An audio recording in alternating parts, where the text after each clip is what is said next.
Hello ನಮಸ್ಕಾರ, ಶಾಸ್ corner here. ನಾನಿವತ್ತು ಬಂದಿರುವುದು ಮಂದಿ ಮಸಾಲ ಆರ್ ಅರಬಿಕ್ ಮಸಾಲ ಹೇಗೆ ಪ್ರಿಪೇರ್ ಮಾಡೋದು ಅಂತ. ಈ ಮಸಾಲ ನಮಗೆ ಮನೆಯಲ್ಲಿ ಪ್ರಿಪೇರ್ ಮಾಡಿ ಒಂದು ಏರ್ ಟೈಟ್ ಕಂಟೈನರ್ನಲ್ಲಿ ಹಾಕಿಟ್ರೆ ತುಂಬ ಸಮಯ ಯೂಸ್ ಮಾಡ್ಬೋದು. ಈ ಒಂದು ಮಸಾಲ ಸಾಕು ನಮಗೆ ಚಿಕನ್ ಮಂದಿ, ಮಟನ್ ಮಂದಿ ಮಾಡೋಕ್ಕೆ. ಇನ್ನು ಈ ಮಸಾಲ ಹೇಗೆ ಪ್ರಿಪೇರ್ ಮಾಡೋದು ಅಂತ ನೋಡೋಣ.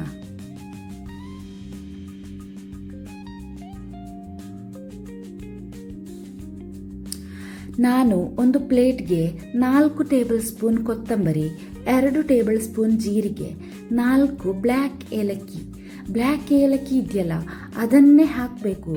ಇದು ಬಂದ್ಬಿಟ್ಟು ನಮಗೆ ಸ್ಪೈಸಸ್ ಅಂಗಡಿಯಲ್ಲಿ ಸಿಗುತ್ತೆ. ಇದನ್ನು ನಾವು ಸ್ಕಿಪ್ ಮಾಡ್ಕೋಬಾರ್ದು, ಮಸ್ಟಾಗಿನೂ ಸೇರಿಸಲೇಬೇಕು. ಆಮೇಲೆ ಬಂದ್ಬಿಟ್ಟು 2 ಟೇಬಲ್ ಸ್ಪೂನ್ ನಾರ್ಮಲ್ ಏಲಕ್ಕಿ ಇದೆಯಲ್ಲ, ಈ ಪಚ್ಚ ಕಲರ್, ಅದು ಕೂಡ ಹಾಕೋಬೇಕು. ಆಮೇಲೆ 2 ಟೇಬಲ್ ಸ್ಪೂನ್ ಕೆತ್ತೆ, 2 ಟೇಬಲ್ ಸ್ಪೂನ್ ಒಳ್ಳೆಮೆಣಸು, 1 ಟೇಬಲ್ ಸ್ಪೂನ್ ಲವಂಗ ಹಾಕುವಾಗ ಜಾಸ್ತಿ ಹಾಕೋಬಾರ್ದು, ಯಾಕಂದರೆ ಲವಂಗ ಜಾಸ್ತಿ ಆದರೆ ಅದರ ಘಾಟ್ ಇದೆಯಲ್ಲ ಅದು ಈ ಪೌಡರಲ್ಲಿ ಜಾಸ್ತಿಯಾಗಿ ನಿಲ್ಲುತ್ತೆ. ಆಮೇಲೆ 2 ಟೇಬಲ್ ಸ್ಪೂನ್ ಸೋಂಪು, 2 ಚಿಕ್ಕ ಪೀಸ್ ಒಣಶುಂಠಿ, 1 ಜಾಯಿಕಾಯಿ. ನಾವು ಜಾಯಿಕಾಯಿ ಹಾಕೋಬೇಕಾದ್ರೆ ಇದರ ಸಿಪ್ಪೆ ತೆಗೆದು ಒಂದು ಸ್ವಲ್ಪ ಕುಟ್ಟಿ ಪುಡಿ ಮಾಡಿ ಹಾಕೋಬೇಕು. ಬಿಕಾಸ್ ನಾವು ಇಡಿಯೋಡೆ ಹಾಕಿದರೆ ಫ್ರೈ ಮಾಡುವಾಗ ಒಳಗಡೆ ಬಿಸಿದಾಗಲ್ಲ.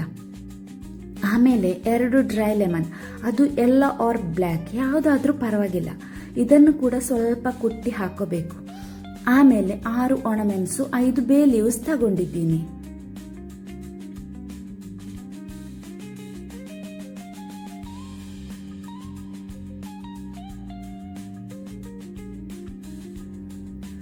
ನಾನು ಒಂದು ನಾನ್ ಸ್ಟಿಕ್ ಪ್ಯಾನ್ ತಗೊಂಡಿದ್ದೀನಿ. ಪ್ಯಾನ್ ಬಿಸಿ ಆದಮೇಲೆ ಸ್ಟವ್ ಲೋ ಫ್ಲೇಮ್ ಇಟ್ಬಿಟ್ಟು ಮಸಾಲೆಗಳನ್ನೆಲ್ಲನೂ ಪ್ಯಾನ್ಗೆ ಹಾಕ್ಕೊಂಡು ಚೆನ್ನಾಗಿ ಫ್ರೈ ಮಾಡ್ಕೋಬೇಕು.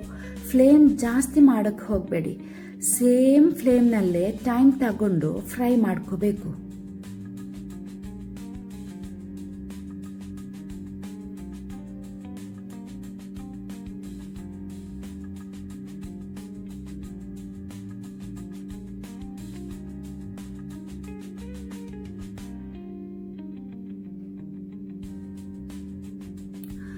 ಇದೆಲ್ಲ ಫ್ರೈ ಆಗಿ ಬರೋವಾಗ ಒಳ್ಳೆ ಘಮ ಘಮ ಬರುತ್ತೆ. ಆವಾಗ ನಾವು ಸ್ಟವ್ ಆಫ್ ಮಾಡಿಕೊಂಡು ಈ ಫ್ರೈ ಮಾಡಿದ ಸ್ಪೈಸಸ್ ಇದೆ ಅಲ್ಲ ಅದನ್ನು ನಾವು ಒಂದು ಒಣ ಪ್ಲೇಟ್ಗೆ ಹಾಕಿ ತಣಿಯೋಕ್ಕೆ ಬಿಡಬೇಕು.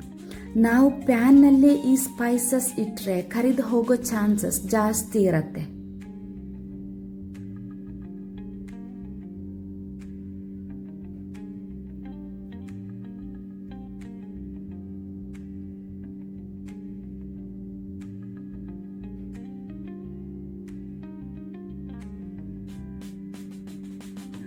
ಇನ್ನು ನಮಗೆ ಈ ಸೇಮ್ ಪ್ಯಾನ್ಗೆ 3/4 ಟೇಬಲ್ ಸ್ಪೂನ್ ಅರಿಶಿನ ಹುಡಿ ಹಾಕ್ಕೊಂಡು ಫ್ರೈ ಮಾಡಿ ತಗೋಬೇಕು.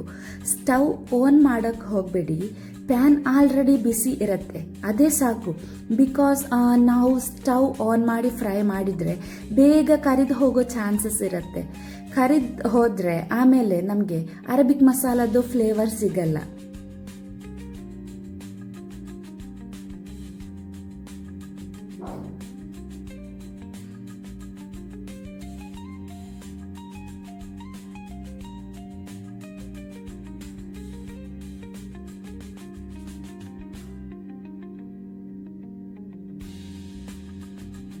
ಸ್ಪೈಸಸ್ ತಣಿದ ಮೇಲೆ ಫಸ್ಟ್ ನಾನು ಒಣಮೆಣಸು, ಡ್ರೈ ಲೆಮನ್ ಮತ್ತು ಒಣಶುಂಠಿ ಪುಡಿ ಮಾಡಿ ತಗೊಂಡಿದ್ದೀನಿ.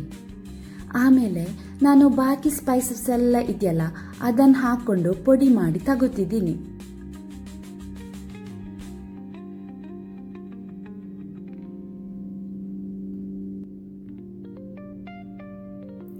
ಲಾಸ್ಟಾಗಿ ಫ್ರೈ ಮಾಡಿರೋ ಅರಿಶಿನ ಹುಡಿ ಇದೆಯಲ್ಲ ಅದನ್ನು ಹಾಕಿ ಹುಡಿ ಮಾಡ್ಕೊಂಡು ತಗೊಳ್ಳೋಣ.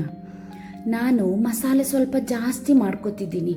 ನಾನು ಹುಡಿ ಮಾಡಿಕೊಂಡಿರೋ ಮಸಾಲದ್ದು ಹಾಫ್ ಮೆಷರ್ಮೆಂಟ್ ಇವಾಗ ನಿಮಗೆ ಹೇಳಿರೋದು.